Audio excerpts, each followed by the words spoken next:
पंजाब की ये महिलाएं जो हिमाचल पुलिस ने पकड़ी हैं, ये हिमाचल में क्या कर रही थी आप सोच भी नहीं सकते।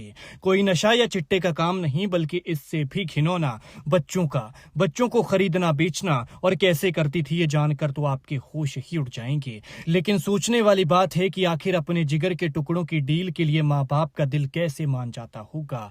इनका भी दिल ना जाने किस पत्थर का बना था कि एक माँ होकर दूसरी माँ के बच्चे को उससे बिछोड़ देती थी। इनका धंधा ना जाने कब से चल रहा था। पंजाब हरियाणा में नेटवर्क है, लेकिन हिमाचल में एक गलती करके इनकी लंका लग गई। कांगड़ा पुलिस ने इन्हें चुन चुन कर इनके घर से उठाया है। इन्होंने हिमाचल में एक बच्चे की डील की थी, उसके बदले में पैसे भी ले लिए थे और बस वहीं से ही पकड़े गए।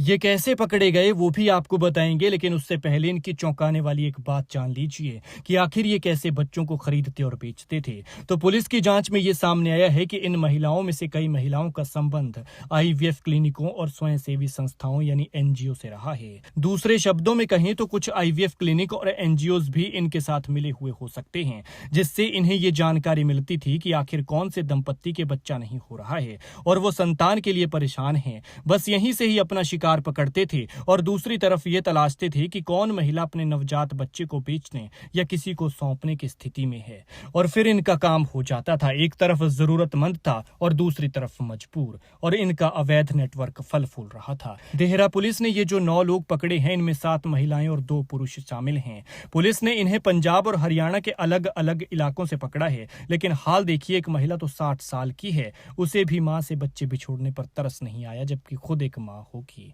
ये शायद पकड़े ही नहीं जाते अगर हिमाचल में डील ना करते। इनका बुरा वक्त 17 फरवरी 2026 से शुरू हुआ, जब पुलिस थाना संसारपुर टेरेस में एक शिकायत दर्ज हुई, जिसमें नवजात शिशु गोद दिलाने के नाम पर 23,500 की ठगी का आरोप लगाया गया था। शिकायत दर्ज होते ही साइबर सेल देहरा ने टेक्निकल एनालिसिस किया, जिसके आधार पर मुख्य आरोपी दीपक आनंद को जालंधर से गिरफ्तार किया।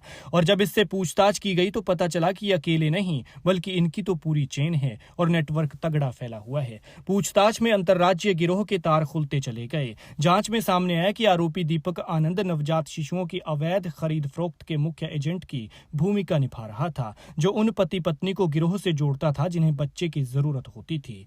बड़ी बात यह है कि दीपक आनंद खुद हिमाचल का है, जो हिमाचल में ही इस तरह का गंदा काम कर रहा था। इसके बाद ये गिरोह जरूरतमंद और असहाय महिलाओं तक पहुंच बनाकर नवजात शिशुओं की अवैध डील कराता था और निसंतान दंपत्तियों से मोटी रकम वसूलता था। इस नेटवर्क के तहत एक नाबालिग शिशु को सकुशल बरामद कर लिया है, जिसके लिए 4,85,000 रुपए में डील हुई थी। पुलिस ने सोमवार को जिन 6 आरोपियों को पकड़ा है, उनमें जालंधर, बठिंडा, मानसा, सिरसा और आसपास के इलाकों के लोग शामिल हैं, और इन सब लोगों को इनके अलग अलग काम बांटे हुए थे। लेकिन दात देनी होगी हमारी हिमाचल की पुलिस की कि जिस तरह से ये कार्रवाई की है और इन पापियों को पकड़ा है। फिलहाल पुलिस इनके गिरोह की जड़ों तक जाने के लिए कार्रवाई कर रही है। उम्मीद है कि जल्द ही और भी लोग पकड़े जाएंगे। इन लोगों की करतूत और पुलिस की कार्रवाई पर आप क्या कहते हैं, कमेंट में जरूर बताएं।